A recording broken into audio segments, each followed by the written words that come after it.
Welcome to ASRM Today, a podcast that takes a deeper dive into the current topics in reproductive medicine. I'm Jeffrey Hayes. It's National Pregnancy and Infant Loss Awareness Month, and my guest today on the program is Megan Hanson. She began her career as a Teach for America Corps member and then spent several years working with community-based programs at neighborhood centers. She left her most recent role with Baxter Healthcare to focus full-time on RPL Association, which we're going to get to more here in just a moment. She holds a BS in Biomedical Engineering from Duke University and an MBA from Kellogg School of Management. Megan, welcome to the show. Thank you. I'm so honored to be here. Thank you for inviting me. What can you share with our listeners about your own journey with recurrent pregnancy loss? Yeah, so my husband and I started trying to build our family back in 2015 and unfortunately have gone through a series of 6 first trimester miscarriages. And through, over the course of time have been seen by a number of fertility specialists, tried a number of different therapy solutions, but are definitely sitting within that bucket of what's considered unexplained recurrent pregnancy loss. So are now at the point where, our care teams have utilized all the known tools and diagnostics available to them. And there's nothing else that we could try differently to really expect that the outcome would be different. So at this point, we are pursuing parenthood via gestational surrogacy and have decided not to try to continue to conceive ourselves. What is the RPL Association? This is something that you're now fully vested in based on your journey. What can you tell us a little bit about with that? Yeah, so Recurrent Pregnancy Loss Association, we started after our 6th miscarriage. And so coming out of that experience of having unexplained recurrent miscarriage, we wanted to do something. It was a frustrating and sad position to be in. And so we spent a lot of time thinking, well, what can we do with this? Do we just raise awareness and talk about it? We felt like there were a lot of good community, social and emotional supports available, but we really wanted to find answers, the answers that we didn't ourselves have. And so what RPLA is a patient-led, patient-focused organization, but one that's really focused on supporting and advancing research and partnering with the medical and scientific community to do that. So our mission is to eliminate recurrent pregnancy loss through the advancement of research and support families that have gone through this experience and raise awareness for them and in an effort to find solutions. How long did it take to get RPLA to where it is now? Really, how long was it from like inception to actual launch? Yeah, that's a good question. And to where it is now, I'm like, we're such a baby nonprofit still. We're still in our infancy within the nonprofit space. But we incorporated in 2019, but we didn't really do any work on the organization until last year. So last year was really when a lot of the groundwork was put in place to get our programs off the ground. And so that was like launching the website and starting to create our presence and really network heavily to try to find expert advisors. And we've got some really great medical advisors that have helped shape our strategy. And then the big news this year has been that we got our 501c3 formally. So that was that's a big win for any nonprofit. So we've got that formal tax exemption and are through that initial startup phase and starting to enter more of the sustaining and growth phase. So so far it's been 2 years since incorporation, but more like 1 year, 1.5 of work and growth. You mentioned that you've collaborated with specialists and people very high in the field. How do you even get started on that? How do you network that way? To be really honest, I spend a lot of time stalking people on social media, which I joke, but that is kind of how it was. So one of our advisors, Dr. Winifred Mack, she's been on our scientific advisory committee really from the beginning. And she has a blog that anybody can follow. It's Miscarriage MD.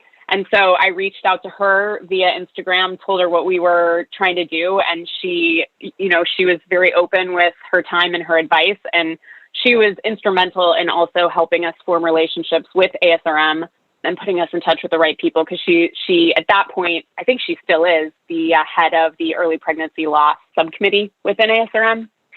And like the other folks, it was very much the same way. It's like I attended the Congress last year and listened to a session that Dr. Dana McQueen had done, and was like, okay, is she active on social media? Great. And reached out to her via direct message as well. So a lot of it has been just cold emails, cold messages, and then once establishing those relationships, asking, who else to be connected to and any introductions. So it's grown a little organically, but I do spend quite a bit of time searching people out in the ethers of the internet. Social media for the win. It's exactly. A rare thing to say, but yes, in this case, it worked out like it was supposed to work out. This is how all these things are supposed to work. Yeah, exactly. And it's been interesting for me too, because I would not say that I am personally a very active social media user, follower, or anything like that. And so, and in some ways, I almost feel like that was a miss for me when I was going through my years of treatment, because just like there are physician influencers now on Twitter, on Instagram, on Facebook, there are patient influencers in this community, and people that are really doing a lot of work to create those spaces to kind of share and grieve and support. And I never took advantage of that when I was in the earlier phases of this. So, sometimes I think back and I ask myself, like, how would I go back and find that person that's me, that was really looking for this community, but didn't know that it existed on these platforms. It's been a treat and a learning. And I think it will change the way that I think about sort of my care and where I find communities going forward. I want to stay with this idea of community real quick and ask you, physicians, of course, are part of our listening audience. And what current coping strategies, especially now as we move from the pandemic, can RPLA suggest to physicians to help patients, or their updated resources?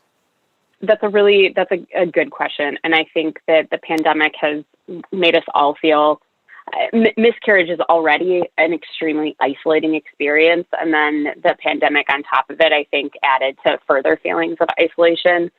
So I think one thing I would say is I think that grief and loss are things that everybody is uncomfortable talking about. It doesn't matter. It's society is uncomfortable talking about it. And so I can imagine that it's also uncomfortable for a physician or another type of care provider to be talking about it with their patients.